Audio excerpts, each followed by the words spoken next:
Bonjour, bon réveil à tous. Merci de votre fidélité. Nouvelle édition du Morning pour tout voir et tout savoir avant d'aller au travail. On est ensemble pour 2 heures d'information. Et voici ce qu'il faut retenir dans le sommaire de ce lundi 26 janvier. On s'attendait à une victoire, c'est finalement un triomphe. En Grèce, le parti anti-austérité Syriza d'Alexis Tsipras remporte très largement les législatives anticipées et frôle même la majorité absolue au Parlement. Quelles conséquences pour la Grèce, mais également pour la zone euro. On fera le point avec notre envoyé spécial à Athènes dans un instant. Capitulation ou désir de ménager les sensibilités religieuses, la plus grande chaîne de librairies israélienne renonce à vendre dans ses magasins le dernier numéro de Charlie Hebdo. Une lettre de mise en garde d'un député arabe israélien serait à l'origine de ce revirement. Que dit la loi israélienne sur la liberté d'expression? On évoquera cette affaire dans cette édition. Enfin, en Égypte, après une nouvelle journée d'affrontements entre police et manifestants, le bilan s'alourdit. 15 tués et des dizaines de blessés alors que le pays du Nil marquait hier, vous le savez, le 4e anniversaire du soulèvement populaire de 2011.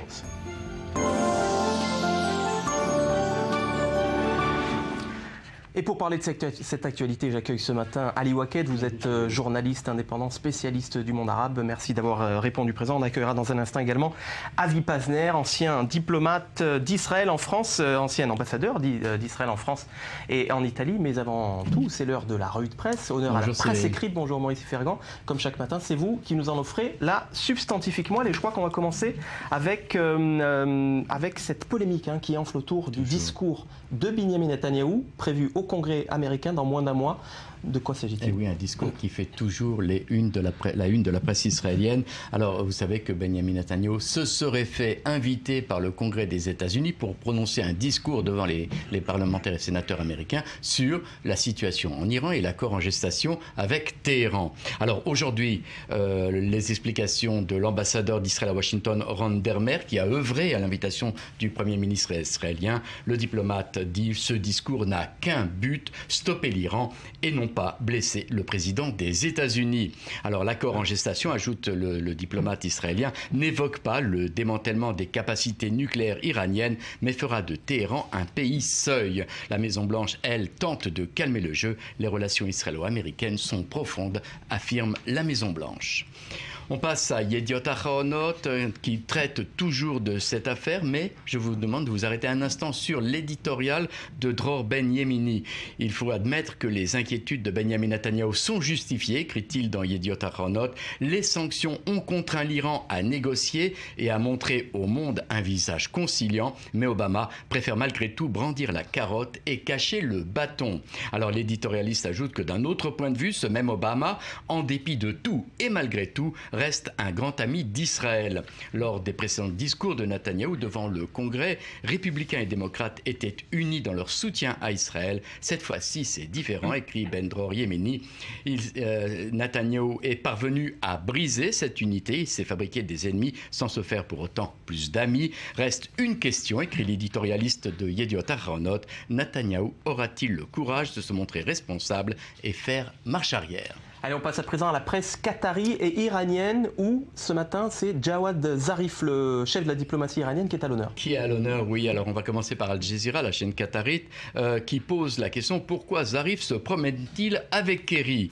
Et alors que, donc, rien ne va plus entre Netanyahou et Obama, la presse iranienne se pose des questions sur l'idylle entre les deux diplomates, l'Iranien et l'Américain. Le ministre iranien des Affaires étrangères a été convoqué devant le Parlement à Téhéran pour expliquer pourquoi il se promène avec le secrétaire d'État américain le 14 janvier dernier, rappelle Al Jazeera. En marge des négociations sur le nucléaire, Zarif a pris 15 minutes pour marcher dans les rues de Genève avec John Kerry et tout ça, le sourire aux lèvres. Une erreur diplomatique selon l'agence de presse iranienne, compte tenu des demandes sans fin et du sabotage du grand Satan au cours des négociations sur le nucléaire. Il n'y a aucune raison concevable pour cette intimité entre les ministres des Affaires étrangères de l'Iran et de l'Amérique, ont estimé les parlementaires iraniens cités par Al Jazeera. Et on continue toujours avec Zarif qui, à la une de Iran Daily, finalement utilise un ton pas du tout diplomatique. Hier, au Forum économique de Davos, le chef de la diplomatie iranienne a tenu des propos qu'on aurait du mal à accepter dans une ambassade. En arabe et en perse, on dit Daesh, a-t-il dit, mais l'Occident utilise le nom État islamique, ce que je déteste. L'État islamique n'est ni islamique ni un gouvernement. Le chef de la diplomatie iranienne a ajouté que l'illusion qui consiste à instrumentaliser Daesh peut être une tactique à court terme, mais se retournera à long terme contre les gouvernements qui l'utilisent. La lutte contre Daesh ne peut se limiter à des raids aériens. Nous avons besoin d'une stratégie multidimensionnelle pour éradiquer cette organisation, a déclaré le chef de la diplomatie iranienne. Allez, dans les kiosques égyptiens, c'est évidemment les heurts qui ont marqué le 4e anniversaire de la Révolution qui font les gros titres des journaux égyptiens. Exactement, la presse égyptienne fait le décompte des victimes, 17 morts après les manifestations qui ont eu lieu dans tout le pays. Alors, mais on va aussi, là encore une fois, s'arrêter sur un édito, celui de Rana Alam, qui est la rédactrice en chef de Egypt Daily News. Alors, je vais vous lire cet édito, vous allez voir. Je ne comprends pas comment le président Sisi peut remercier la police pour protéger les droits humains ou de maintien de la paix et de la sécurité. À quoi le pouvoir peut-il s'attendre après une telle brutalité? Comment une nation peut-elle se soulever quand elle est à genoux, recevant continuellement des coups de fouet sans pitié de ceux qui devraient la protéger? Comment la révolution peut mourir si sa cause principale vit encore, écrit Rana Alam.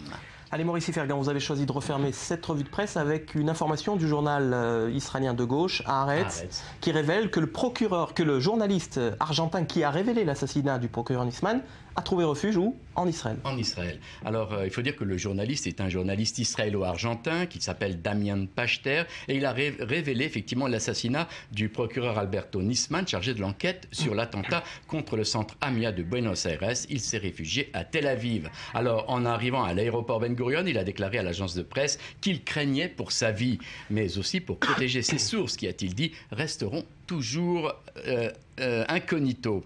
La présidence d'Argentine affirme que je n'ai pas pris la fuite et que je dois rentrer en février. Le fait est, a déclaré Damien Pachter, que je ne sais pas quand et si je rentrerai un jour. Merci beaucoup, Maurice Fergan. Je vous le disais en titre, les 300 exemplaires du numéro historique de Charlie Hebdo commandé par la chaîne de librairie israélienne Stematsky ne seront donc pas mis à la vente ce matin dans les kiosques. Motif de ce revirement, une lettre d'un député arabe israélien adressée au Premier ministre Binyamin Netanyahou mettant en garde contre des graves conséquences sur Israël. Le récit de Maël Ben-Oliel. Une librairie israélienne sous le feu des critiques. Stematsky, la plus grande enseigne de vente de livres, fait polémique. En cause, sa décision de ne pas vendre Charlie Hebdo en kiosque, alors qu'elle le faisait depuis 2011 et l'incendie des locaux du journal satirique français. Mais ces dernières heures, la librairie israélienne fait volte-face. À l'origine, semble-t-il, une lettre adressée à Benyamin Netanyahou, dans laquelle ce député arabe israélien met en garde le Premier ministre d'éventuels débordements si Stematsky décidait de diffuser dans ses kiosques le dernier exemplaire controversé de l'hebdomadaire. La caricature présente en couverture du dernier Charlie Hebdo porte préjudice à chaque musulman. La façon dont est dessiné le prophète Mahomet, paix à son âme, est humiliante. Et les musulmans vont s'élever contre cela. J'ai prévenu et expliqué que cela allait toucher les musulmans et les arabes d'Israël dans leurs sentiments, que cela allait les inciter à la haine et mettre de la pression supplémentaire. Et au vu de la situation entre juifs et arabes en Israël, il ne vaut mieux pas mettre de l'huile sur le feu. C'est cela que j'ai expliqué au Premier ministre.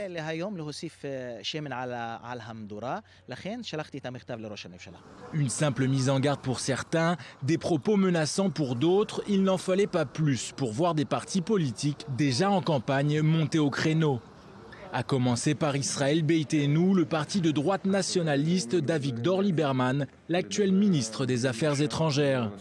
Ses membres ont même organisé à la hâte une manifestation devant une librairie Stematsky du centre-ville de Tel Aviv.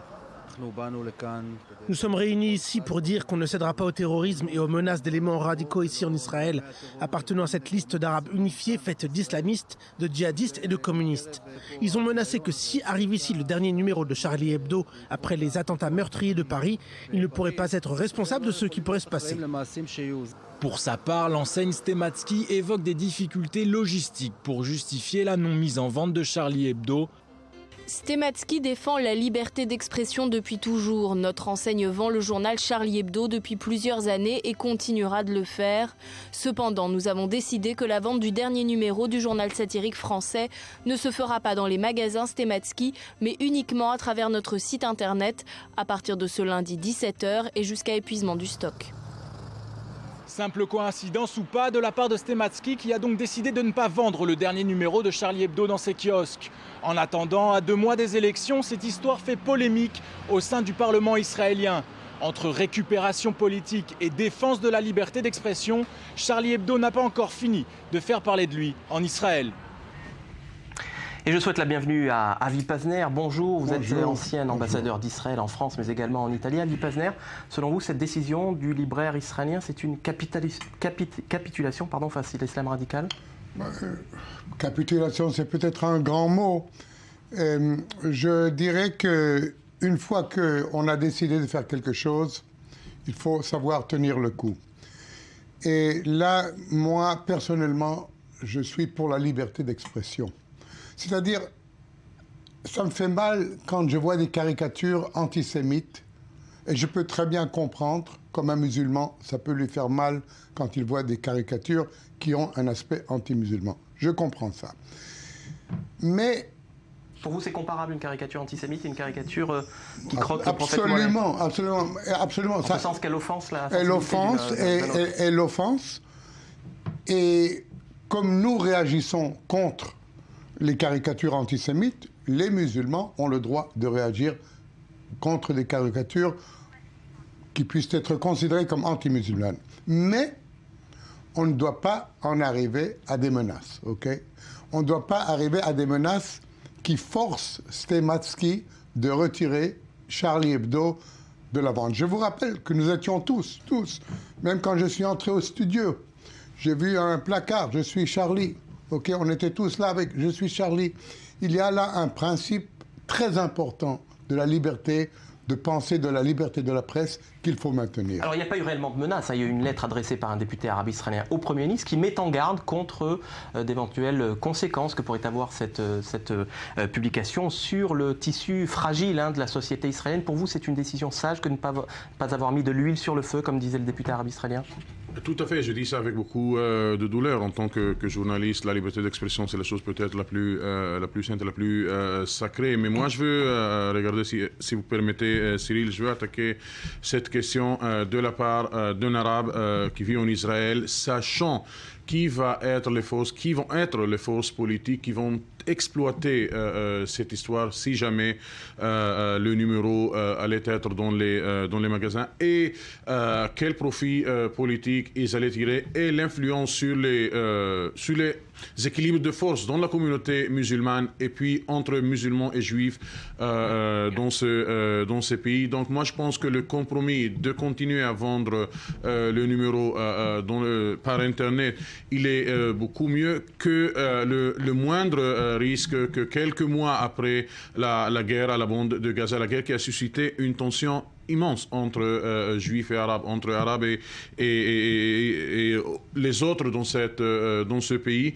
Je préfère qu'ils nous laissent quelques mois de silence, quelques mois de paix que de rentrer dans cette polémique qui est d'ailleurs très importante et il faut que la communauté musulmane aussi donne l'avis sur sa tolérance vis-à-vis la liberté d'expression. Alors on va reparler justement de cette tension religieuse en Israël, mais on va tout de suite rejoindre par téléphone Maître Philippe Koskas. Bonjour, vous êtes avocat. Alors on sait parfaitement ce que dit la loi française sur les limites de cette liberté d'expression, mais que dit la loi israélienne ?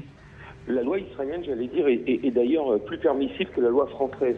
Depuis de jurisprudence, depuis tout le début de l'État d'Israël, de 1953, la Cour suprême israélienne a prononcé comme principe supérieur le droit d'exprimer, la liberté d'expression, même si elle peut venir des fois en conséquence et contre des intérêts militaires et évidemment contre certains intérêts comme des caricatures religieuses. Alors évidemment, elle a des limites. Les limites, c'est l'incitation à la haine. Les limites, c'est en fait ça. On ne peut pas tout publier non plus. Mais je crois que la loi israélienne donne des coudées relativement franches aux journaux et à la liberté d'expression dans le pays. Cette loi fondamentale sur la liberté, vous avez raison, mais certains ont évoqué hier également une loi héritée du mandat britannique et qui interdirait ou qui punirait même l'offense faite aux sensibilités religieuses. Qu'en dites-vous ? Oui, bon, enfin, elle est plus tellement de vigueur. Quand on parle d'offense religieuse, il faut le mettre dans le contexte qui existait il y a 80 ans. Il n'est plus du tout exprimé en tout cas aujourd'hui, toutes les jurisprudences de la Cour suprême, j'ai évoqué celle de 53, mais il y en a également des 10 dernières années, donnent une priorité à la liberté d'expression. D'ailleurs, même au profit, il y a eu des personnes qui ont voulu empêcher de publier des journaux qui étaient diffamatoires, et les tribunaux ont dit non, on publie. Maximum, s'il y a une diffamation, on peut poursuivre le journal et ça se réglerait, j'allais dire, de manière civile, mais on n'empêche pas les publications de journaux. Maître Philippe Koskas, merci. Je rappelle que vous êtes avocat. Merci d'avoir répondu à nos questions. Avi Pazner, on a vu au lendemain des attentats de Paris un immense élan de solidarité avec Charlie Hebdo. Puis peu à peu, on a vu des brèches apparaître. On a vu cette chaîne de télévision britannique, Sky News, qui a interdit la publication sur son antenne de la une du journal satirique. On a vu ce sondage du journal du dimanche. 4 Français sur 10 disent souhaiter éviter la publication des caricatures. Finalement, j'ai envie de vous poser la question, l'intimidation, ça marche? Absolument, l'intimidation marche. Surtout l'intimidation sanglante, comme on a vu chez Charlie Hebdo. Il ne faut pas oublier l'horreur de l'acte, c'est-à-dire là, il y a eu des journalistes massacrés à cause de ce qu'ils écrivaient ou de ce qu'ils pensaient. Et cela ne m'étonne pas qu'il y ait eu des brèches, mais c'est normal, justement. Dans une société libre, il y en a qui pensent comme ça, il y en a qui pensent comme ça. Mais c'est justement ça qu'il faut protéger. Oui, c'est justement ça qu'il faut protéger. C'est souvent dans les pays qui sont les fers de lance de la liberté d'expression, comme la Grande-Bretagne ou encore les États-Unis. Ou la France. Certains journaux américains. La France, de manière générale, a publié les caricatures dans l'immense majorité des journaux. Moi, écoutez, personnellement, je trouve les caricatures sur Mohamed déplorables, ok ? Personnellement, je trouve que c'est pas bien. Mais je pense aussi qu'on a droit à le faire, ok ? Pour vous, la liberté d'expression doit être absolue. La liberté, pour moi, doit être, dans un pays démocratique, doit être absolue. Et il doit y avoir une limite imposée par le bon goût et par la décence, decency, comme on dit decency en français. La bienséance. La bienséance, voilà. Mais la liberté doit être absolue. Et même si je trouve, moi, déplorable qu'on fasse des caricatures sur Mohamed, on a le droit de le faire. Pour vous, le député arabe israélien, finalement, il a agi par volonté de maintenir, comme vous disiez, une paix sociale? C'est ça son leitmotiv? Une paix sociale. 2, on est en campagne électorale, donc il y a quelques points qui sont ajoutés au membre de Knesset, Masoud Ghanem, qui était jusqu'à présent presque anonyme, même au sein de la communauté arabe. Parlons pas de la totalité de la société israélienne. Mais à mon avis, c'est une très bonne décision. Je ne sais pas si le Premier ministre est intervenu auprès de la chaîne ou est-ce que la chaîne s'est satisfaite de la dose de publicité qu'elle a reçue par cette affaire. Mais moi, je pense que la liberté d'expression a été conservée par le fait que le numéro sera toujours en vente par la chaîne, par d'autres moyens que les kiosques. Alors, on l'a vu, le premier à monter au créneau, c'est Avigdor Lieberman, le chef de la droite nationaliste israélienne. Il a même appelé, on l'a vu dans le reportage, certains de ses militants à acheter des milliers d'exemplaires pour les distribuer gratuitement. C'est un acte démocrate ou une volonté de récupération politique? C'est une provocation de Lieberman qui est en chute dans les sondages. Lieberman qui, au début de la campagne électorale, essayait de se placer au centre, ou même au centre-gauche, mais au centre. Et il a vu que ça ne marchait pas. Tout à coup, il a fait un virement à droite. Et il fait ce qu'il fait le mieux toujours. C'est une provocation dangereuse, à mon avis. Dangereuse, à mon avis. Et voilà, vous voyez les résultats. Même si vous avez 10 garçons avec des panneaux, à la télévision, ça fait l'impression d'une manifestation monstre. Alors, en revanche, on n'a pas entendu la gauche. Elle s'est faite très discrète sur cette affaire, alors qu'on l'attendait sur des thèmes aussi universels que la liberté de la presse ou la liberté d'expression. On n'a pas entendu les partis de gauche israéliens. Au sein des partis politiques. Au sein des partis arabes, même du Parti communiste, par exemple. Non. Au sein du Parti communiste, il y a une petite tempête sur le fait que le membre de la Knesset, Dov Hanin, s'est exprimé en faveur de la distribution au nom de la liberté d'expression. C'est une première faille dans l'unité des partis arabes? Je ne suis pas... Il n'est pas arabe, Dov Hanin. Oui, mais en tout cas, il est intégré dans la liste commune des partis arabes. Dans la liste commune des partis arabes, ce qui a suscité des critiques par le moyen de ses alliés dans les autres partis arabes, mais aussi dans ceux qui sont restés en dehors de cette liste arabe unie. Mais en gros, même les plus grands laïcs au sein de la communauté musulmane, on ne peut pas entendre leur voix quand il s'agit du prophète. S'il s'agissait des symboles nationaux, des symboles sociaux, à mon avis, on aurait entendu une discussion, un débat beaucoup plus vif dans le milieu arabe. Quand ça touche des symboles musulmans et le symbole le plus saint, je comprends le fait que leur voix soit très calme. Merci Ali Waked. La date anniversaire du soulèvement populaire contre Hosni Moubarak a été marquée hier par de nouvelles violences, manifestations hostiles au pouvoir et réprimées très sévèrement par la police. On parle d'au moins 15 morts et de plusieurs dizaines de blessés ces 3 derniers jours au Caire, mais également à Alexandrie. Le récit de Léa Berdugo. Des voitures brûlées, des jets de bombes lacrymogènes. Le 4e anniversaire de la révolte égyptienne a été célébré dans la violence. Au Caire, les manifestants défilaient contre l'armée. Dimanche matin, 2 policiers ont été blessés dans une explosion. À 8h30 ce matin, on a entendu une forte explosion et nous avons pensé que ça s'était passé par ici. Nous avons vu des gens courir et de la fumée, c'est tout. L'attaque a été revendiquée par Ansar Misr, un groupe djihadiste qui avait déjà revendiqué une explosion vendredi, blessant 4 policiers et un civil. La place Tahrir était placée dimanche sous l'étroite surveillance de l'armée par crainte de manifestations spontanées. Seulement quelques dizaines de partisans du président Al-Sisi s'y sont rassemblés. Ils brandissaient des pancartes à la gloire de celui qui a remplacé le président destitué Mohamed Morsi. Mais cet avis n'est pas partagé par tous les Égyptiens. Abdel Fattah al-Sisi est accusé par ses détracteurs d'avoir instauré un régime plus autoritaire que celui d'Hosni Moubarak, chassé par le soulèvement. À Alexandrie, plusieurs manifestants islamistes auraient été tués dans des heurts avec la police égyptienne. Selon des responsables sécuritaires, l'un d'eux aurait ouvert le feu sur la police lors d'un rassemblement organisé par des partisans de Mohamed Morsi. La journée de samedi avait déjà été marquée par la mort d'une manifestante tuée au Caire lors de heurts avec la police. C'était lors d'un rassemblement organisé par un mouvement de gauche, le parti Alliance Socialiste, pour commémorer la révolte de 2011. Cette scène nous en dit beaucoup sur l'avenir, pas seulement maintenant. Et montre les intentions de limiter l'espace politique et les libertés.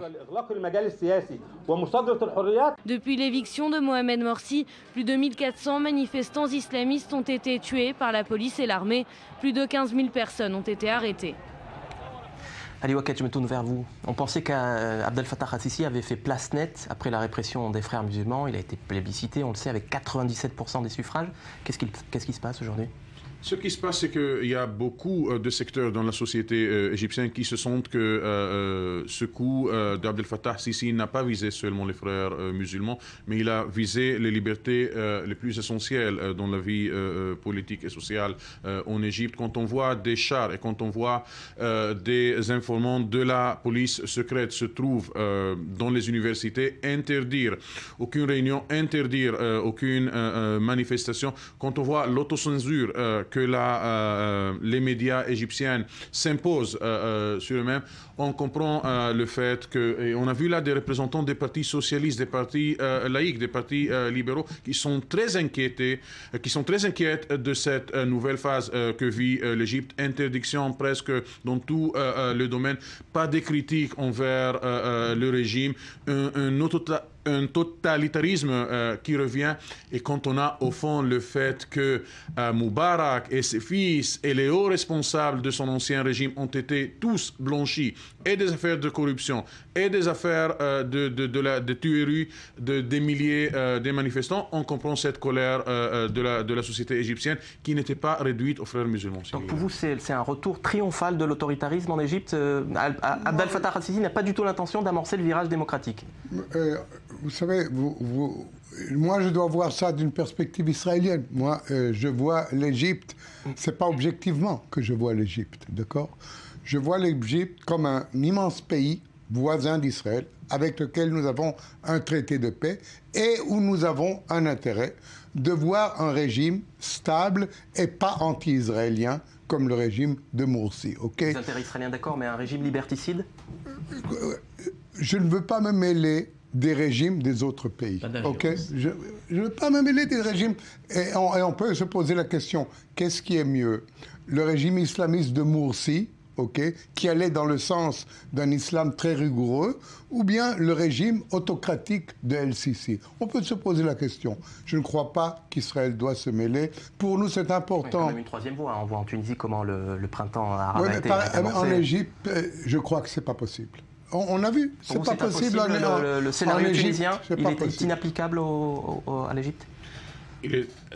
Il y a eu un coup d'État. Al-Nahda n'a pas été renversé par un coup d'État. Ils ont décidé des élections anticipées qu'ils ont perdues. Donc le passage, la transition politique a été beaucoup plus naturelle, a été beaucoup plus démocratique et elle a suscité beaucoup moins de colère, même auprès des islamistes de la Tunisie. En Égypte, les Égyptiens, surtout les partisans des frères musulmans, ne peuvent pas encore digérer le fait qu'après des dizaines d'années qu'ils ont recouru au pouvoir, ils l'ont perdu grâce à un coup d'État mené par l'armée. Surtout que cette armée intervient dans la vie politique en Égypte, surtout que cette armée intervient dans les universités, intervient dans les organisations et les associations, les ONG de la société civile. Donc il y a ici une colère qui est au-delà des frères musulmans. Il y a ici une colère sur l'avenir, sur l'image de la société égyptienne. Est-ce que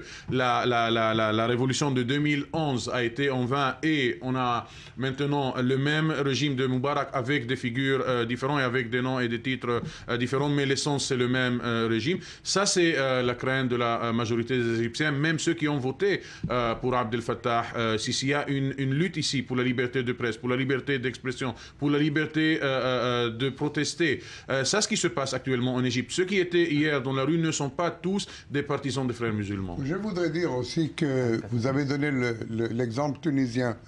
La Tunisie, c'est exactement l'exemple qui confirme la règle que pas seulement en Égypte, mais regardez dans tous les pays arabes autour de nous. À part la Tunisie, il n'y a pas de démocratie. On ne peut pas pointer du doigt l'Égypte et dire « Ah bon, ils ont essayé de faire une révolution, ils n'ont pas réussi, ils ne sont pas démocrates. » Merci Avi Pazner. Dans un court instant, on ira à Athènes où nous attend notre envoyé spécial. On évoquera évidemment cette victoire historique du parti anti-austérité, Syriza. Ne bougez pas, on revient dans une petite dizaine de minutes.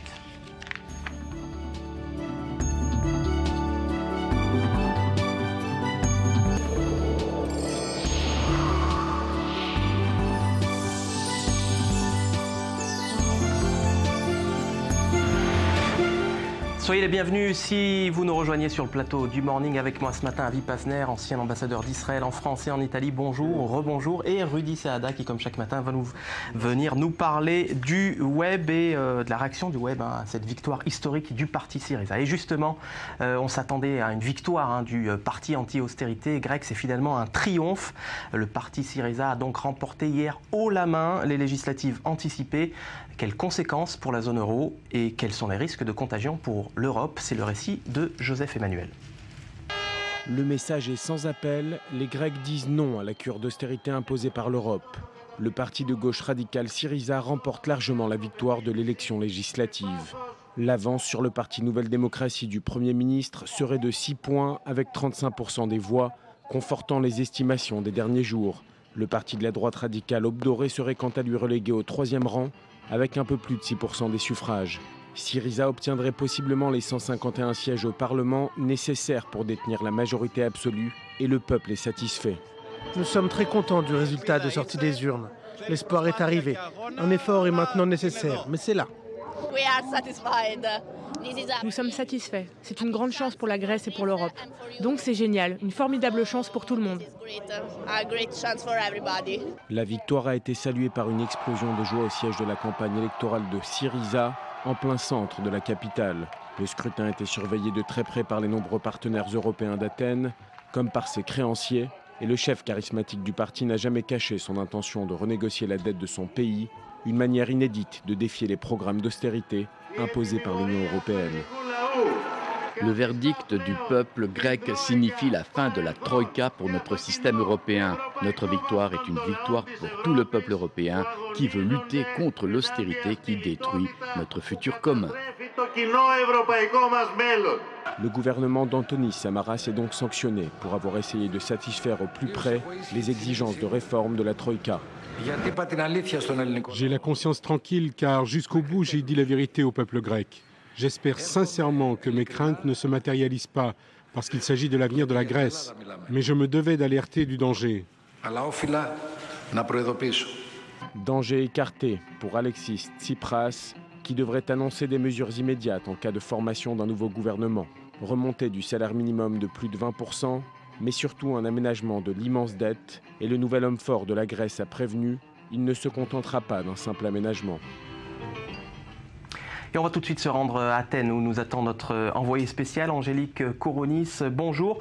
La Grèce se lève ce matin avec un nouveau parti au pouvoir. Comment les Grecs ont-ils accueilli cette victoire historique de Syriza ? Eh bien, ils ont fait la fête une grande partie de la nuit, mais ils n'étaient pas seuls. Il y avait vraiment aussi beaucoup d'Européens qui étaient venus, des Finlandais, des Espagnols, des Anglais, des Suédois, qui étaient tous venus pour cette soirée qu'ils estimaient, pour cette élection qu'ils estimaient historique. Effectivement, c'est une victoire historique de la gauche. C'est la première fois que la gauche arrive au pouvoir en Grèce après 50 ans. C'est aussi, la Grèce, c'est un pays qui a connu une guerre civile qui l'a traumatisé de 46 à 49. La réconciliation nationale a eu lieu en 1985, donc c'est dire que pour le monde de la gauche, cette victoire est historique. Et puis il y a tous les autres qui ont aussi voté Syriza sans être vraiment des militants convaincus et qui espèrent en une sortie de la crise tout en restant au sein de l'eurozone. Donc il y a vraiment beaucoup d'espoir en ce moment en Grèce et puis c'est vraiment la première fois où j'ai vu des gens autant sourire de façon constante, être vraiment heureux d'être là et de faire la fête. Angélique Kourounis, concrètement, que va changer l'arrivée au pouvoir de Syriza ? Quelles vont être les premières mesures prises ? Alors encore une fois, ce qui va changer, c'est que maintenant les Grecs espèrent en quelque chose de meilleur. Les premières mesures du Syriza vont être bien sûr en faveur de cette population qui a été très très durement touchée par cette austérité, ces 5 ans de politique de rigueur. Et il a annoncé d'une part des bons de nourriture pour les gens qui ont faim, parce que en Grèce, il faut savoir qu'un tiers de la population est sous le seuil de pauvreté.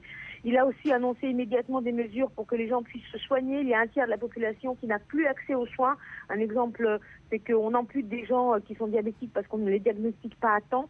Et puis, il a aussi annoncé des mesures en faveur des chômeurs, des gens qui n'ont plus d'électricité. Donc, c'est vraiment des mesures d'urgence pour faire face à cette situation de crise sanitaire et sociale. Et après, bien sûr, ça va être la renégociation avec les partenaires européens. La Troïka, Alexis Tsipras a d'ores et déjà dit qu'il ne reconnaissait aucune légitimité à la Troïka. Ce sont des institutions qui ne sont pas élues. Les personnes qui représentent la Troïka ne sont pas élues. Donc, il va négocier directement avec les partenaires. Il veut une pause dans le remboursement de la dette, une conférence internationale sur la dette, une restructuration de cette dette pour que les remboursements qui n'iront pas pour la dette soient injectés dans l'économie réelle du pays de façon à ce que l'on crée des emplois et qu'il y ait une croissance.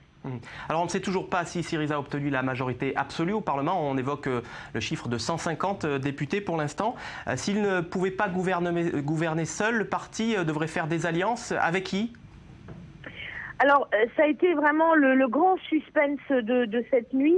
Il y a eu d'abord le parti, le quartier général du Syriza qui a annoncé avoir la majorité absolue en milieu de soirée. Il a annoncé un grand score. Après, il a annoncé un score de 151 sièges. Et là, pour l'instant, on en est à 149. Il lui manquerait donc 2 sièges pour avoir la majorité absolue. Le décompte total n'est pas encore fini. Il reste, que je crois, environ 5% encore de votes à dépouiller, mais les dés sont jetés. Je ne pense pas qu'il aura la majorité absolue. Il n'y a que 2 partis qui peuvent s'allier avec le Syriza.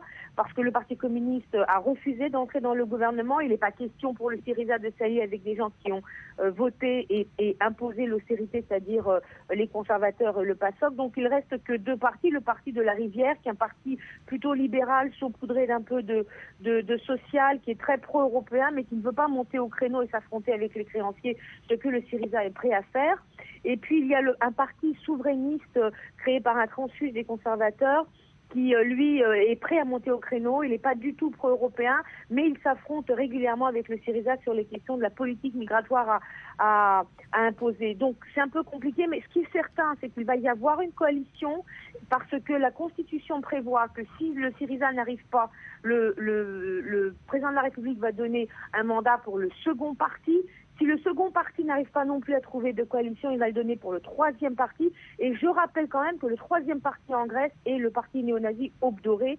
Donc c'est quelque chose que tout le monde veut ici éviter, sauf bien sûr le parti néo-nazi, dont les chefs sont d'ailleurs en prison. Et sinon, si vraiment aucune solution est trouvée, dans un mois, il y a des élections et ça, personne ne veut le faire. Merci Angélique Kouronis. Je rappelle que vous êtes notre envoyée spéciale à Athènes. Merci d'avoir répondu à nos questions. Avi Pazner, c'est une bonne ou une mauvaise nouvelle pour le peuple grec, cette victoire de Syriza ? À mon avis, une mauvaise nouvelle, mais le futur dira. Il n'y a pas de magique, il n'y a pas de magie. Dans un pays comme la Grèce, c'est vrai, ils ont souffert, la Grèce a beaucoup souffert, a souffert 7 ans d'austérité, dû au fait qu'il y a eu des débordements avant, des débordements économiques avant. Et les gouvernements grecs, les successifs gouvernements grecs ont essayé maintenant d'améliorer petit à petit cette situation en s'endettant très lourdement, mais en promettant de, évidemment, repayer cette dette, comme cela se fait dans le monde. Moi, je ne crois pas à une réalité où vous pouvez prendre des dettes et pas les repayer. Il y a un prix à tout, On peut évidemment dire, je ne repaye pas mes dettes, mais là, il y a un prix. Et ce prix, c'est l'éviction de la Grèce de l'Union européenne. Alors justement, comment va réagir la Troïka ? Est-ce qu'elle va faire preuve de souplesse ? Est-ce qu'elle va répondre à cette exigence de restructurer la dette Dans les premiers temps, je suis sûr qu'on va parler, ça, c'est évident, on va parler. D'ailleurs, le nouveau parti Syriza aussi a déjà un peu modéré ses positions au fur et aux mesures de sortir de la zone euro. Voilà, de la campagne. Ils ont modéré leur position et maintenant ils disent qu'ils veulent renégocier. D'accord, ils veulent renégocier. Mais la dette, elle est immense. C'est des centaines de milliards d'euros, des centaines de milliards d'euros qui sont 180% du PIB de la Grèce. C'est-à-dire, c'est énorme. Et même si vous renégociez, alors qu'est-ce que ça veut dire renégocier ? Vous ne la payez pas en 20 ans, vous la payez en 30 ans. La dette reste. Ou alors, vous faites comme l'Argentine, il y a 10 ans, 15 ans, qui a défauté sur sa dette et qui, depuis lors, est un paria dans le monde de la finance internationale. J'espère que la Grèce n'en arrivera pas là. Mais il n'y a pas de cure miracle à des situations comme ça. Et c'est certainement pas un parti sans aucune expérience, sans aucune... Mais rappelons que c'est le plus jeune Premier ministre depuis plus d'un siècle. La jeunesse, c'est bien. Moi, je suis pour la jeunesse, en général. Ça va souvent de pair avec l'inexpérience. Voilà. Et on a vu ça en Italie, où vous avez un Premier ministre qui a 38 ans. Renzi, il a 38 ans, il travaille bien. C'est-à-dire, on peut être jeune et un bon Premier ministre, comme on peut être vieux, un très mauvais Premier ministre, C'est pas ça. C'est l'inexpérience, l'idéalisme et surtout l'idéologie d'extrême gauche. Parce que là, il y a une idéologie d'extrême gauche. Je me tourne vers vous à présent, Rudy Sada. Je crois que la toile a réagi très vivement à ce succès historique de Syriza et à tous les niveaux de la population, que ce soit citoyen lambda comme politique. Absolument. L'arrivée de Syriza au pouvoir a énormément fait réagir Internet hier soir. Vous l'avez dit, officiel, comme internaute lambda, tout le monde a réagi donc à cette victoire. En Espagne, par exemple, on parle d'un triomphe qui donne l'espoir au peuple, je cite, contre la ruine néolibérale. Catherine Olson, elle, en a marre de cette appellation de gauche radicale. Elle s'adresse à la presse. Pour elle, Syriza, c'est la gauche, la vraie. Marc, lui, pense que Syriza peut renverser l'atmosphère pesante de noirceur qui a envahi l'Europe et que la chaîne peut se briser par le bas. Réaction, je vous le disais aussi, du côté de la classe politique, évidemment celle de Jean-Luc Mélenchon en France qui s'associe à cette victoire, pour ne pas dire se l'approprie avec cette photo et un commentaire tout en sobriété. C'est un grand soir démocratique, nous y sommes arrivés. Du côté de Podemos, le mouvement espagnol un peu analogue à Syriza, on est justement plus mesuré. Ils disent voilà, en substance, ce qui est arrivé en Grèce est important, mais les situations sont différentes et l'Espagne doit changer par et pour elle-même. Sobriété aussi, ces félicitations très diplomatiques et qui viennent du compte Twitter de l'Elysée où on tweet tout simplement le communiqué officiel dans lequel on parle de renforcement des liens entre les deux pays, mais surtout de travail pour la stabilité de la zone euro. Du côté pro-palestinien, on salue aussi cette victoire avec cette photo beaucoup partagée du leader et futur Premier ministre grec Alexis Tsipras lors d'une manifestation de soutien aux Palestiniens. Et il y a évidemment aussi un flot de critiques avec par exemple un hashtag qui invite à gérer le pays avec laxisme ou encore des internautes qui disent que par exemple l'annulation de la dette grecque coûtera 800 € par Français et ceux qui disent voilà, comme on le voit, que Syriza pourrait tout simplement être un feu de paille. Merci Rudy Saada. Avi Pazner, Pablo Iglesias, du parti Podemos, du parti espagnol, a félicité évidemment la victoire d'Alexis Tsipras. On a vu qu'en France aussi, Mélenchon s'était réjoui de cette victoire. Selon vous, c'est peut-être le début d'un printemps européen ? C'est l'ère de l'Europe anti-austérité qui s'ouvre ? Si vous parlez de printemps européen comme vous parlez de printemps arabe, alors j'espère que non. J'ai vu Jean-Luc Mélenchon hier à la télévision française. C'est la première fois que je l'ai vu sourire en 5 ans, je crois. Mais je crois qu'il se trompe. La Grèce, c'est différent. C'est pas la France, c'est même pas l'Espagne, ok ? Peut-être l'Espagne, je ne veux pas dire, mais certainement pas la France. Il n'y a pas là un mouvement, je crois, de printemps européen dans le sens où vous m'avez demandé, c'est-à-dire une contagion qui viendrait de la Grèce vers l'Espagne, le Portugal, l'Italie, d'autres pays du sud de l'Europe. Je ne vois pas un scénario pareil, ok ? Et je ne vois pas ce scénario car je crois que très vite, ils vont désenchanter. Très vite, ils vont se heurter à la réalité. Et la réalité n'est pas facile, ok ? La réalité, aujourd'hui, c'est l'euphorie. Nous avons tous vu les images de la Grèce. On danse, on chante, on trinque. C'est l'euphorie. Demain, c'est la réalité. Et la réalité va être difficile. Avi Pazner, un dernier mot sur les relations israélo-grecques. On sait que ce sont des relations qui ont connu un certain rapprochement ces dernières années, notamment suite à la détérioration des relations entre Israël et la Turquie. Qu'est-ce que cette arrivée au pouvoir de Syriza peut changer sur les relations bilatérales entre Jérusalem et Athènes ? À mon avis, elle ne présage rien de bon. Parce que Tsipras est connu pour ses vues pro-palestiniennes. Et nous avions forgé avec la Grèce ces derniers... Pardon ? C'est contradictoire avec une bonne relation avec Israël ? Oui, absolument. Regardez la Suède, par exemple. Regardez la Suède qui a reconnu l'État palestinien. Aussi, il a un gouvernement... On a le cas de la France qui entretient de bonnes relations avec Israël et qui est pro-palestinienne. Des bonnes relations avec Israël, je ne dirais pas aujourd'hui. Vous comprenez, la ministre de l'Affaires étrangères suédoise a voulu venir en Israël et Lieberman n'a pas voulu la recevoir. J'ai bien peur qu'en Grèce, il ne se passe un phénomène si similaire, parce que Tsipras est pro-palestinien, son parti est d'extrême gauche, qui d'habitude sont pro-palestiniens, et c'est dommage, car nous avions forgé avec la Grèce, depuis 3, 4, 5 ans, des liens très étroits.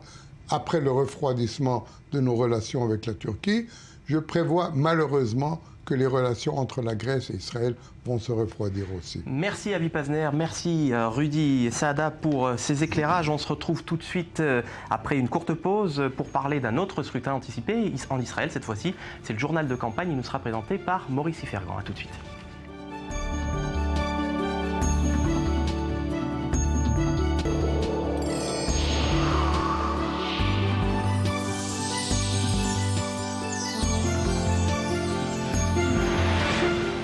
Soyez les bienvenus si vous nous rejoignez sur le plateau du Morning avec moi sur ce plateau, Maurice Fergan, rebonjour, et Bethsabée Salem. Comment allez-vous ce matin ? Bonjour Cyril, ça va bien ? Ça va et vous ? Ça va. Bon, Bethsabée Salem, qu'est-ce qui vous a fait cliquer ce matin ? Alors, tout d'abord, l'Ukraine, pas un clic très très drôle. Samedi, un tir de roquette, je vous le rappelle, s'est abattu sur un marché. C'était en banlieue du port stratégique de Mariupol. Bilan, au moins 29 morts, 102 blessés, dont 40 dans un état grave. C'est le terrible résultat de cette frappe, écrit Courrier International, une frappe des pro-russes, on le rappelle, selon l'OSCE. Et résultat, l'Ukraine est en état de choc et les médias locaux insistent, les terroristes veulent nous faire peur. Et tandis que le conflit s'aggrave d'heure en heure, ils dénoncent les déclarations à l'emporte-pièce et l'inaction de l'Europe. Alors au-delà des frontières, l'inaction a laissé place à la condamnation internationale, souligne le Deutsche Welle, jusqu'aux Nations Unies. Et Ban Ki-moon aussi, des appels en direction, bien sûr, de Moscou. Moscou qui supporte ces séparatistes pendant que Cyril fait son ménage sur le plateau très discrètement. Aux États-Unis, justement, Obama donne des leçons. Regardez CNN, les grands pays ne tyrannisent pas les plus petits, lance-t-il à Poutine.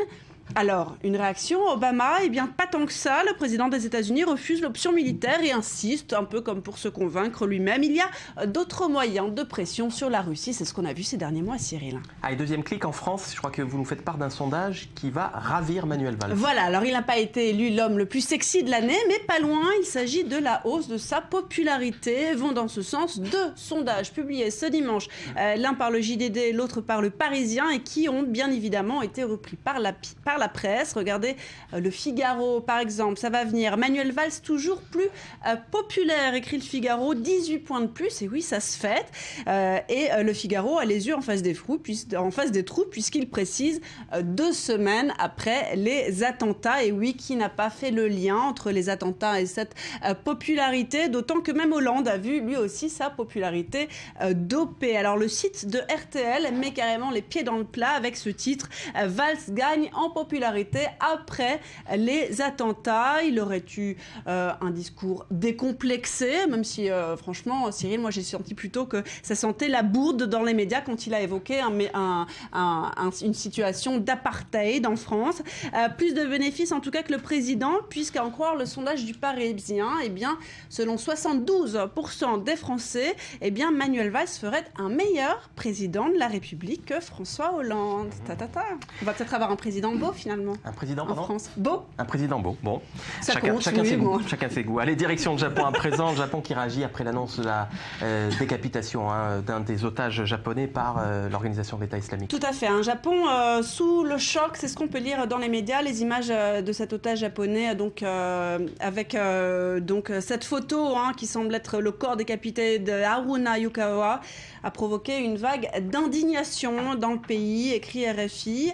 Alors les internautes japonais ont réagi à leur façon, entendez, avec humour, en se livrant à un concours de photomontage dans le but de se moquer des djihadistes, de leur enlever de leur pouvoir en quelque sorte.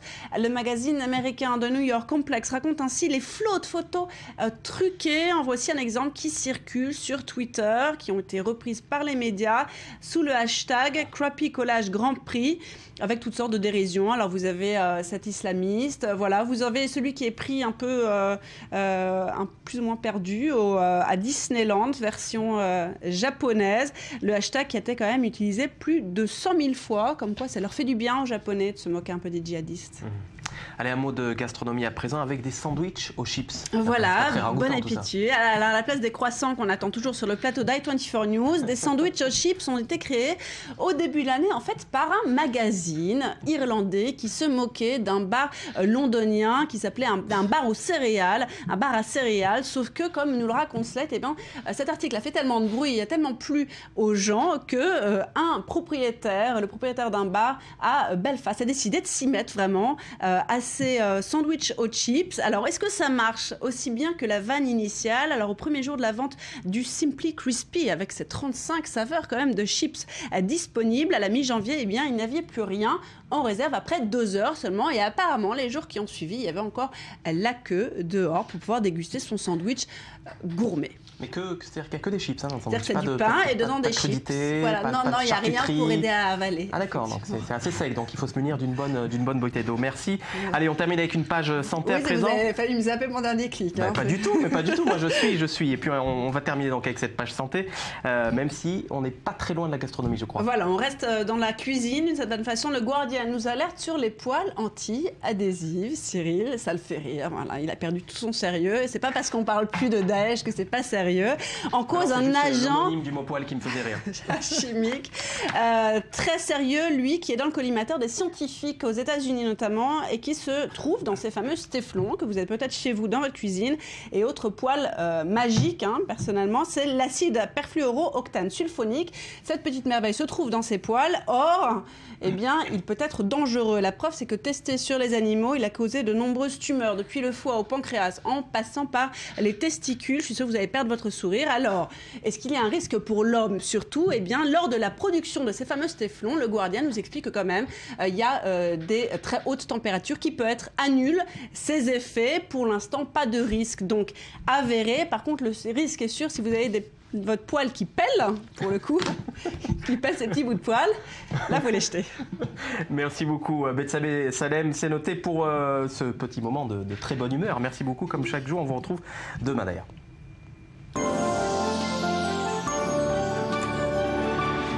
Allez, on va ouvrir à présent une page politique israélienne avec vous, Maurice Ifergan, rédacteur en chef à i24 News.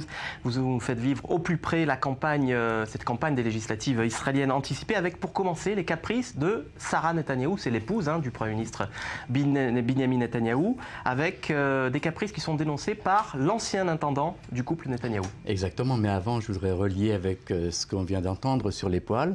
En Israël, nos hommes politiques sont nommés téflons, parce que rien n'a tâche sur eux, et donc ils ont une vie politique assez longue. Bon, alors on revient donc à Sarah Netanyahou. Vous savez que depuis 2010, effectivement, la famille Netanyahou est en procès contre ce Meni Naftali, qui était l'intendant de la résidence du Premier ministre à Jérusalem. Le fameux Naftali avait été licencié pour comportement violent envers ses collègues. Il a donc intenté un procès contre ses employeurs, qui sont la famille Netanyahou, pour demander des indemnisations. Alors aujourd'hui, pourquoi on en parle? Parce que cette affaire est montée à la une des quotidiens. Je veux dire, il faut savoir que les juges du tribunal de Jérusalem avaient décidé finalement de ne rendre publiques les audiences sur cette affaire que à compter du 25 mars, c'est-à-dire après les élections. Donc, en attendant l'instruction du dossier continu. Et donc, il y a des témoins qui ont apporté des témoignages, des comptes rendus de ce qui sont vécus à la résidence du Premier ministre à Jérusalem. Et ces témoignages ont fuité dans la presse. Comment ? On ne sait pas. En attendant, on a appris énormément de choses. Et je vais vous dire, la campagne électorale est tombée au plus bas. C'est-à-dire qu'on a appris finalement que Sarah Netanyahou, l'épouse du Premier ministre, est en quelque sorte alcoolique. Elle se livre à l'alcool et elle pique des crises de colère dans les soirées, au point de téléphoner au majordome ou à l'intendant vers minuit, 1h du matin, pour le rappeler à la résidence pour qu'il réchauffe une soupe pour son patron, Benjamin Netanyahou. Et si cette soupe n'est pas assez chaude, alors tout d'un coup, elle entre en colère. On savait déjà qu'elle a eu des crises parce qu'elle demandait à ses employés de changer d'habit, de prendre des douches après chaque service, et ce qu'ils ne faisaient pas toujours parce qu'il n'y avait pas la tenue adéquate. Mais on ne connaissait pas cet aspect-là de Sarah Netanyahou, qui est apparemment en prise à l'alcool. Voilà où en est la campagne électorale en ce qui concerne cette affaire. À noter cette réaction d'un des responsables du Parti travailliste, très sérieux, il s'appelle Eitan Kabel, qui a déclaré « Il y a un lien direct entre les témoignages inquiétants des employés de la résidence du Premier ministre et les dépenses somptueuses, style Versailles, et entre la politique antisociale du gouvernement. » Vous voyez. Est-ce que finalement, ce ne sont pas les journaux qui font leur chou gras de ces affaires? C'est un peu la mesquinerie qui s'invite dans la campagne, là, j'ai envie de dire. Alors voilà, vous savez comment on dit journal en hébreu? Iton.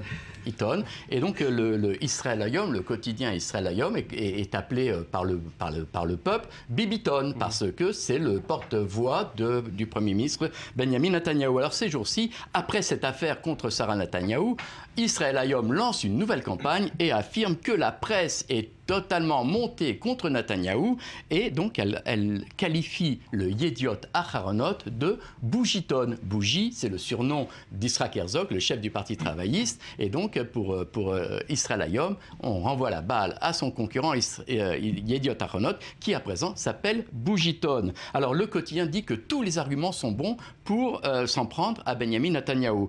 D'abord, on l'a accusé de s'être invité à Paris lors du rassemblement contre l'attentat de Charlie Hebdo. On l'a accusé de s'être, une fois qu'on a compris que de toute manière Israël devait être invité, on l'a accusé de s'être glissé au premier rang subrepticement. Ensuite, on l'a accusé finalement de s'être invité au Congrès sans en avoir informé Barack Obama. Et enfin, en dernier lieu, on l'a accusé d'avoir lancé une attaque en Syrie qu'on a appelée un raid électoral. Vous voyez, tous les arguments sont bons pour gagner des points, et selon Israël Hayom, c'est le bougiton qui mène cette campagne contre Bibi. Et en pleine campagne, cette polémique, je vous le disais, qui enfle autour du discours que doit prononcer Benjamin Netanyahou le mois prochain au Congrès. Il s'exprimait hier à ce sujet, c'était lors du Conseil des ministres. Je vous propose de l'écouter. L'Iran ne doit pas posséder d'armes nucléaires. En tant que Premier ministre d'Israël, je suis tenu de faire tous les efforts possibles pour empêcher l'Iran d'accéder à l'arme nucléaire qui vise Israël. C'est un effort global et j'irai partout où je serai invité pour exprimer la position d'Israël et pour défendre son existence. Et on va rejoindre tout de suite par téléphone notre analyste politique, Daniel Haïk. Daniel, bonjour. Bibi persiste et signe, il ira à Washington. Est-ce que cet entêtement, finalement, ne risque pas de lui coûter cher ? Écoutez, il faudra voir. La question véritable est de savoir si Benjamin Netanyahou parvient à persuader et les Américains et on va dire même l'opinion publique israélienne que sa visite à Washington, son discours devant le Congrès est dirigé non pas vers la date du 17 mars, c'est-à-dire la date des élections, mais la date du 26 mars, la date limite, la date butoir pour un accord entre l'Iran et les grandes puissances.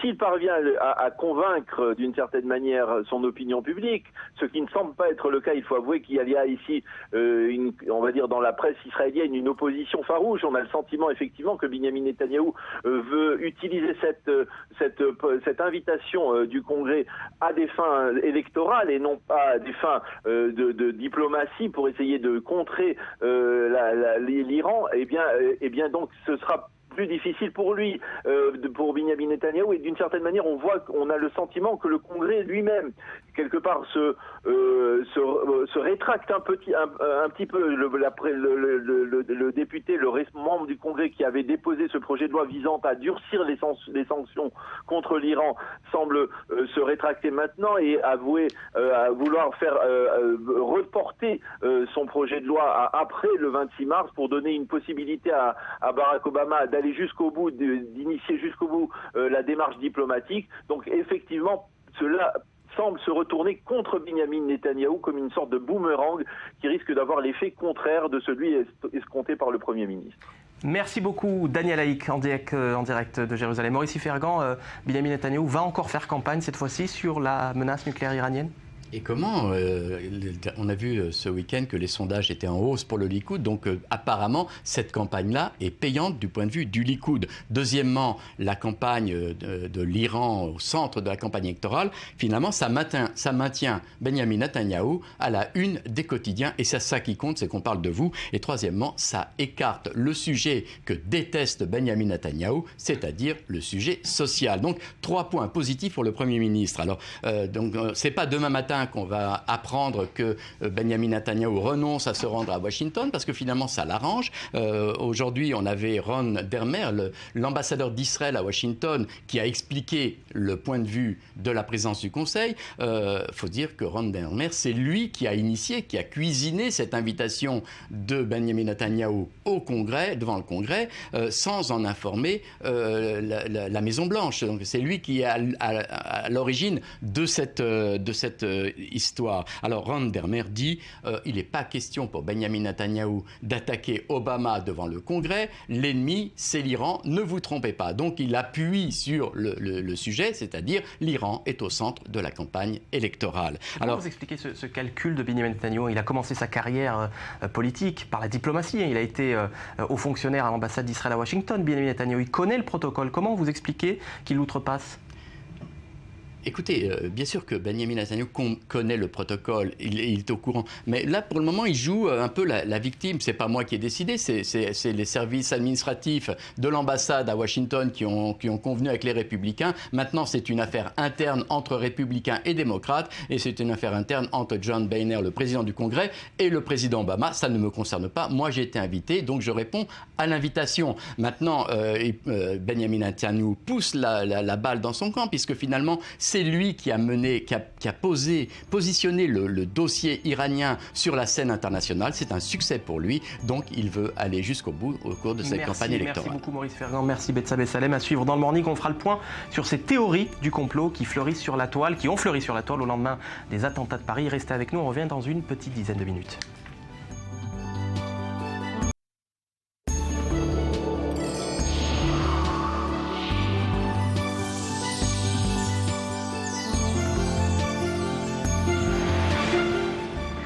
Bienvenue à vous si vous nous rejoignez sur le plateau du Morning. Autour de moi, Rudy Saada, rebonjour. Rebonjour Cyril. Et Myri Maman. On va commencer avec vous, Myri Maman. Les adeptes de la théorie du complot ont, semble-t-il, de beaux jours devant eux, puisque comme après chaque événement ultra médiatisé, eh bien, on voit apparaître des théories sur ce qu'il s'est vraiment passé. Et les attentats de Paris, visiblement, ne font pas exception à la règle. Ben non, on a vu tout et n'importe quoi sur ces attentats à Paris, surtout n'importe quoi sur les sites d'information dits parallèles, parce que ce ne sont pas des sites d'information, on va y venir. Mais avant de s'intéresser à ces sites complotistes, comme on les appelle aujourd'hui, je voudrais qu'on écoute la ministre française de l'Éducation. Elle s'est prononcée justement à ce sujet chez nos confrères d'RTL. Un jeune sur 5 aujourd'hui adhère aux théories du complot. Ce conspirationnisme... Concernant ces attentats, vous voulez dire? Oui, concernant tout, c'est-à-dire la remise en cause des institutions de la République, de la crédibilité à la fois des hommes politiques mais aussi des médias. Et à partir du moment où on ne croit plus à rien, où on est dans le relativisme le plus total, vous voyez, en quelque sorte, quand vous faites une recherche sur Google sur Shoah et que vous avez sur un même plan des travaux de Vidal-Naquet et des travaux de Faurisson, eh bien, pour un jeune, c'est très compliqué de se retrouver dans tout ça. Vous voyez, donc un jeune sur 5, Cyril, c'est énorme. Je ne sais pas si vous vous en rendez compte. Comment on explique cette tendance Alors, on explique, il faut savoir qu'il y a une vingtaine d'années, on apprenait beaucoup de choses à la maison. On estimait que 90% du savoir, ou en tout cas des connaissances des enfants, se faisait ou à la maison ou à l'école. Aujourd'hui, cette tendance est complètement inversée, c'est-à-dire qu'on n'apprend que 10% à la maison et à l'école de ce que l'on sait. Je ne parle pas des mathématiques, bien sûr, ou de la physique. Aujourd'hui, on apprend 90%, notamment sur Internet et les réseaux sociaux. C'est énorme, et on l'a dit, Internet sans filet. Évidemment, il y a énormément de sites de toutes les tendances, et notamment des sites complotistes. Et on va tout de suite prendre quelques exemples de ces sites. Et l'un des plus connus, c'est Égalité et Réconciliation d'Alain Soral. C'est un proche de données, un révisionniste et antisémite. Inutile évidemment de vous le présenter. Alors, c'est sans surprise que sur ce site, on trouve toutes les thèses complotistes les plus répandues. D'ailleurs, en image, vous le voyez, toutes ces caricatures après l'attentat de Charlie Hebdo qui ont pullulé sur ce site. Tout est pardonné, je suis Élie. Voilà, c'est donc pour ce site-là, pour Égalité et Réconciliation, et donc pour Alain Soral, ce qui s'est passé à Paris n'est pas du tout le fait d'islamistes, mais bien, on pointe du doigt le gouvernement français, les services de renseignement français, et pourquoi pas le Mossad, tout y passe, le sionisme international et l'impérialisme américain. Alors, un autre site qui est très connu lui aussi, c'est Réseau Voltaire. D'ailleurs, certaines personnes ne savent pas qu'il s'agit d'un site complotiste. Il est rédigé de la main de Thierry Messant. Alors, vous savez, c'est le fameux auteur du livre sur le 11 septembre, L'effroyable imposture, dans lequel il attribue la destruction des tours jumelles au complexe militaro-industriel et non pas à Al-Qaïda. Alors, Thierry Messant qui remet une couche concernant les attentats de Paris. Voilà, il remet en cause les journalistes, les médias qui propageraient de mauvaises informations. Il ne croit pas à la version initiale. Il estime en fait, lui, que cet attentat a été mené par les États-Unis dans le but de justifier les interventions occidentales au Moyen-Orient et la volonté de remodeler le Moyen-Orient. Voilà ce que dit Thierry Messant. Alors, passons au site suivant. Il est moins connu celui-là, c'est Mediapresse Info. Il ressemble très fort à un site d'information. C'est le même genre de graphisme. Alors, ça ressemble, mais de loin, parce qu'une fois qu'on s'en rapproche, évidemment, ce n'est plus du tout la même histoire. Le nom du domaine a été enregistré en 2011 par Civitas. Je ne sais pas si vous vous souvenez, Civitas, c'est cet organe de catholiques assez extrémiste, d'ailleurs, qui a mené les manifestations contre le mariage pour tous. Il s'agit donc de catholiques assez intégristes. terroristes. Et l'hypothèse, là, développée, là aussi, il y a une espèce de complot dans ce qui s'est passé à Paris. L'hypothèse est simple, les Français sont en train de se réveiller, le FN va gagner, il y a une espèce d'insurrection française. Eh bien, le gouvernement français de Hollande veut stopper ça, veut arrêter ça. Et donc, comment ? Eh bien, en mettant en scène des attentats terroristes au cœur de Paris. Des attentats dont on peut penser qu'ils profitent au Front National plutôt qu'ils ne desservent. Voilà, exactement. Mais en tout cas, voilà, ça c'est des théories du complot qui pullulent sur Internet. Il y a encore un site qui est intéressant, c'est Wikistrike. Wikistrike qui vient de Wikipédia, vous savez, cette encyclopédie sur Internet. Alors tout d'abord, c'est à signaler que sur ce site, on croit dur comme fer à l'existence des extraterrestres. Hein, c'est aussi l'un des grands thèmes des complotistes à travers le monde. Mis à part ça, pour le reste, ce site se targue de traquer les signes du grand complot judéo-maçonnique. Il relate toutes les théories du complot possibles et imaginables qu'on ait pu voir, qui circulent sur tous les sujets possibles. D'ailleurs, pas uniquement sur Charlie Hebdo ou sur les attentats du 11 septembre, par exemple. Et donc, lui véhicule tous les types de complots, images à l'appui, preuves à l'appui.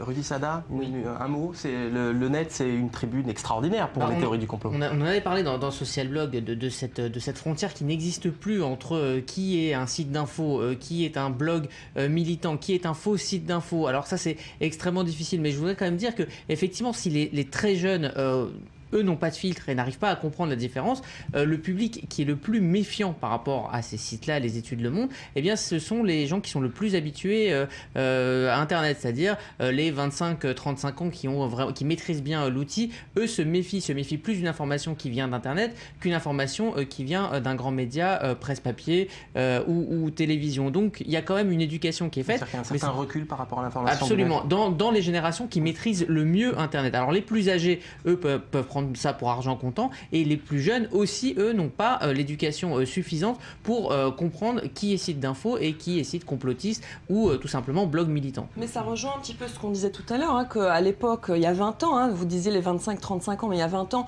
on apprenait plus à la maison, on se fiait plus à ce qu'on apprenait à l'école à la maison que sur Internet. De fait, puisque Internet était moins développé qu'aujourd'hui. Le problème, c'est que ces jeunes générations qui ne maîtrisent pas l'outil Internet vont le maîtriser, mais continueront à y croire, puisque vous savez, beaucoup d'informations, de non-informations circulent via Internet, et ces jeunes-là, qui aujourd'hui 15 ans, auront 30 ans, peut-être le problème, c'est qu'il faut aujourd'hui prendre ce problème à bras-le-corps pour qu'il ne propage pas plus tard et qu'il ne soit pas convaincu de cette vérité sur Internet. Est-ce que le net a les moyens de réguler ce genre de théories, ou est-ce qu'il existe des théories de contre-offensive, ou en tout cas des initiatives qui visent à démanteler cette théorie du complot sur le net? Ça a été le cas, par exemple, pour Daesh. Il y a quelques mois, il y a eu une conférence où les pays alliés avec des pays arabes ont décidé de créer une contre-offensive médiatique pour contrer les théories de Daesh sur Internet. Mais cela dit, l'éducation, c'est vraiment de l'éducation. Je pense qu'elle devrait être même faite à l'école. C'est-à-dire qu'à l'école, il devrait y avoir des cours d'Internet pour apprendre aux jeunes à se servir d'Internet, à être prudents sur Internet, et donc à savoir faire eux-mêmes le filtre. Et c'est une vraie éducation. Ça devrait être quasiment une matière. Voilà, une nouvelle matière donc à enseigner à l'école, peut-être sur l'éducation civique et le net. Allez-y. Justement, je vous propose de regarder, c'est un lycéen du syndicat lycéen. Et ces lycéens-là ont réagi à ces complots qui circulent sur Internet, puisque vous savez, c'est l'école qui est visée en premier. Et voici ce qu'il en dit.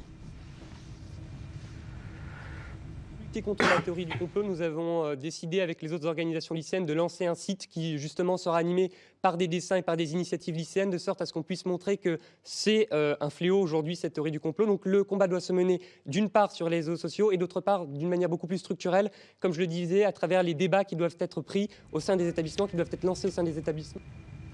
Oui, c'est une contre-offensive de ces étudiants qui se sont rendus compte, ces lycéens qui se sont rendus compte que beaucoup de thèses du complot circulent dans les écoles et sur Internet, sur Facebook et Twitter, et donc on décide de réagir. Ce site verra le jour à la fin du mois, donc dans quelques jours ou début février. Est-ce que ça va marcher? Ça, on ne sait pas. En tout cas, c'est pas un site qui contre les théories du complot, c'est un site qui permet aux jeunes de s'exprimer et de se répondre mutuellement. C'est un espèce de forum. On ne sait pas si ça va marcher.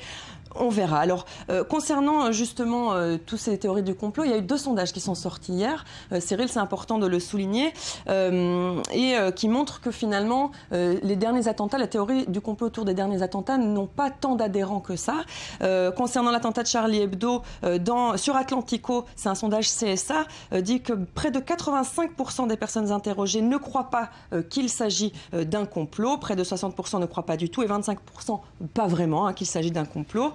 Dans le journal Sud-Ouest, dimanche également, un sondage IFOP qui compare les attentats de Paris et ceux du 11 septembre 2001. Il détermine que les complotistes ont été moins convaincants cette fois-ci qu'après le 11 septembre. On voit par exemple que 56% pensent qu'Al-Qaïda est derrière le 11 septembre, 21% qu'il reste des zones d'ombre, 4% que ce serait le Mossad et 19% ne se prononcent pas. Quant aux attentats de Paris, 70% sont certains qu'il s'agit d'attentats terroristes. Vous voyez déjà, c'est 16% de plus, c'est 14% de plus que pour le 11 septembre, 16% qu'il reste des zones d'ombre et 2% pensent qu'il s'agit d'un complot, 12% ne se prononcent pas. Donc vous voyez, le 11 septembre, beaucoup plus de personnes sont persuadées qu'il y a un complot derrière le 11 septembre 2001.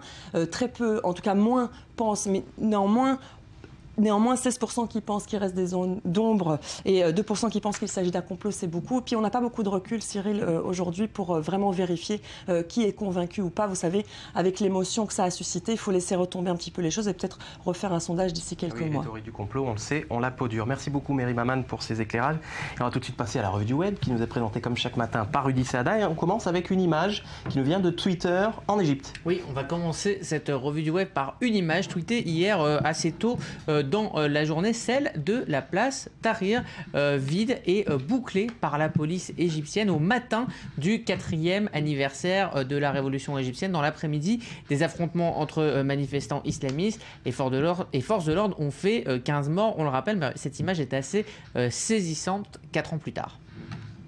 Et une autre image qui, elle, fait scandale, oui, qui nous vient de Belgique. C'est une image de très mauvais goût dans cette période trouble et qui a fait scandale sur les réseaux sociaux.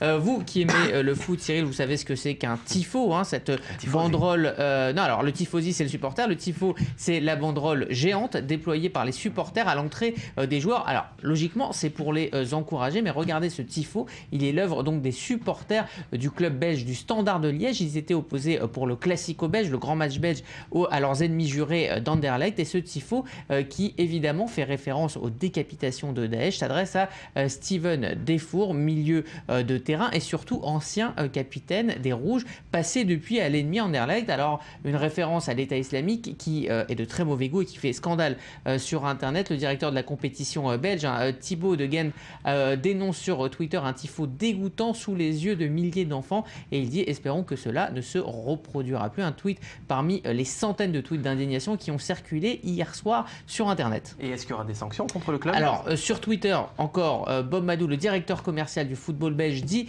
qu'il n'existe pas de règlement à ce sujet, mais qu'il va voir s'il est possible d'appliquer une sanction. En tout cas, la direction du Standard de Liège dit, elle, ne pas avoir vu le tifo avant qu'il ait été déployé. Pour s'en laver les mains, la direction dit que les supporters leur auraient présenté une autre banderole moins violente qu'ils auraient validée et ils ont sorti donc cette banderole au dernier moment.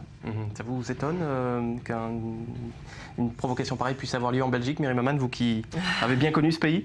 Non, je pense juste que ça montre un petit peu l'imbécilité de certains. Je pense réellement que c'est pas une appropriation de Daesh, etc. Je pense vraiment qu'ils n'ont pas pensé plus loin que le bout de leur nez, que ce soit belge ou pas. Je pense que c'est assez violent quand même pour le joueur. C'est plus que violent et je pense en Belgique ça a fait, à l'extérieur aussi, mais en Belgique ça fait beaucoup de bruit aujourd'hui et beaucoup demandent des sanctions. Donc est-ce que ça va être suivi, ça on ne sait pas. Allez, vous nous parlez un peu de high-tech avec une bonne nouvelle, c'est l'arrivée de WhatsApp sur nos PC. Absolument, WhatsApp, vous connaissez le service de SMS gratuit racheté 19 milliards de dollars par Facebook. Alors jusqu'à maintenant, il fallait utiliser son smartphone pour pouvoir chatter gratuitement. Eh bien, bonne nouvelle pour les addicts, vous pourrez désormais l'utiliser via votre ordinateur, ce qui, par exemple, vous évitera de sortir votre téléphone au travail. C'est ce qu'on appelle un client Internet, une interface qui permet pour l'instant seulement de le faire sur le navigateur Chrome, donc d'utiliser enfin WhatsApp en ligne. Il suffit juste de s'enregistrer et après vous pouvez juste pianoter au lieu de le faire sur votre portable. Ça vous paraît utile ça, Myriam Aman, comme application? Je ne sais pas si au travail c'est très très utile et à mon avis il y a des entreprises qui vont vite bloquer ce type d'accès. Oui. Allez, on termine Rudy avec un jeu vidéo pour gérer les conflits entre adolescents. Oui, alors c'est même plus sérieux qu'un jeu vidéo, c'est un projet qui s'appelle Cashback qui a été développé par un docteur Xavier Pomereau, voyant que la psychologie était un peu en panne devant le dialogue avec les ados dits connectés, les ados d'aujourd'hui. Il a mis en place ce simulateur de prise de tête, je cite, c'est vraiment comme ça qu'il le présente. Vous avez 10 à 45 minutes pour résoudre un conflit avec un ado. Je vous propose d'écouter le docteur et à voir à quoi ressemble une partie de Cashback. Salut, bienvenue dans Cashback. Bon, je vous explique. C'est un simulateur de prise de tête avec un parent. J'imagine que vous voyez le genre. Vous allez voir, mon père est un peu relou, mais c'est un brave type. Alors mettez-vous à ma place, lâchez-vous, montrez qui vous êtes et surtout, bon courage. Clash, parce qu'il met le joueur en situation de conflit pouvant aller jusqu'à la rupture avec un adulte référent. Back, parce qu'on peut revenir dessus, analyser la partie et bien sûr essayer d'en comprendre les enjeux. Gino, son père, rentre tard à cause de ses problèmes de boulot. Ce soir, Chloé veut négocier avec lui l'autorisation de se faire tatouer une salamandre.